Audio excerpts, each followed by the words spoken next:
Okay, so what if I told you there's a whole other version of the internet out there? One that's totally hidden from Google, a place that was built from the ground up for complete anonymity, where pretty much anything, and I do mean anything, is possible. Today, we're going to pull back the curtain on the most misunderstood corner of the digital world, the dark web. I mean, think about it. The internet you use every day, news sites, social media, all your streaming services. It feels huge, right? But what if all of that, everything you've ever found on a search engine, is just scratching the surface, just the very tip of a colossal hidden iceberg? So here's our game plan for digging into this. First, we'll look at what lies beyond our everyday internet. Then, we'll get into what the dark web actually is and explore the two very different sides of anonymity. We'll definitely cover the dangers, and we'll wrap up with a safety guide to help you out in this complex digital world. All right, let's jump right in. And let's start with a fact that might actually surprise you. The vast majority of the internet is completely invisible to the public.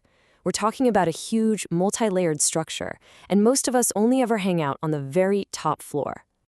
This is pretty much the basic map. Over on the left, you've got the surface web. That's your Google, your YouTube, all the usual spots. But on the right, you have the hidden layers. Now, it's really crucial to know there's a difference here. The deep web is massive, but it's not all spooky. It's your online banking, your email, stuff that's password protected. The dark web, though, that's a tiny, intentionally hidden part of the deep web that you can only get to with special tools. So what exactly is this dark web? And what kind of tech lets it hide in plain sight like that? Let's take a closer look at what's going on under the hood. To put it simply, the dark web is a network of websites built for one thing above everything else: anonymity. Its entire design is meant to hide the identity and the location of its users and the people hosting the websites. You could say it's privacy taken to the absolute extreme. And the main key to this hidden world is a special piece of software called the Tor Browser. See, instead of connecting you directly to a website, Tor bounces your connection through a bunch of encrypted relays all over the globe. It's kind of like sending a letter that gets passed through a dozen different post offices before it reaches its final destination. It just erases your digital footprints. And this right here, this brings us to the core conflict, the whole drama of the dark web. Because when you create a tool that offers perfect anonymity, you unleash this incredible potential for good, but also a really terrifying capacity for bad. You can see that split personality perfectly right here. On one side, it's an absolutely vital tool for journalists and activists in countries where speaking the truth can get you killed.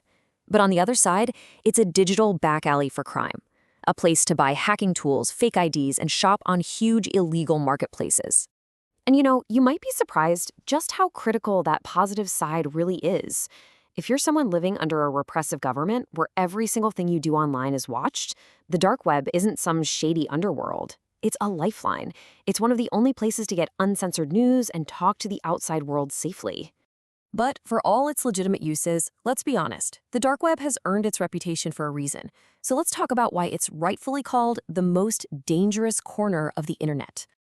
Just wandering into the dark web unprepared is a really bad idea. It's basically a playground for cybercriminals.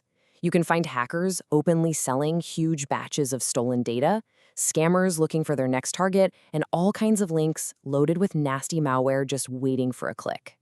Probably the most infamous example of this was the Silk Road. It was run by this mysterious figure called Dread Pirate Roberts, and it was pretty much Amazon for illegal goods. For 2 years, it was huge, handling over $1 billion in transactions before the FBI finally managed to track down the founder and shut it all down in 2013. Now, the story of the dark web is a pretty powerful reminder that the internet has some real risks. But here's the thing, you don't have to go looking for trouble for it to find you. So let's talk about how you can stay safe online no matter where you are. It really just comes down to nailing the fundamentals. First, use strong, unique passwords for every single account you have. A password manager makes this so much easier. Second, if you get a weird link in an email or a message, just be suspicious. Don't click it. And third, be super protective of your personal information. Just think before you share. The internet is one of the most powerful tools we've ever created. It gives us limitless knowledge and connection. But all that power comes with a shared responsibility. It's really on all of us to use it wisely and make our digital safety a top priority. Which kind of leaves us with this one last thought. The dark web teaches us a really important lesson, not just about some hidden part of the web, but about the entire digital world we all share.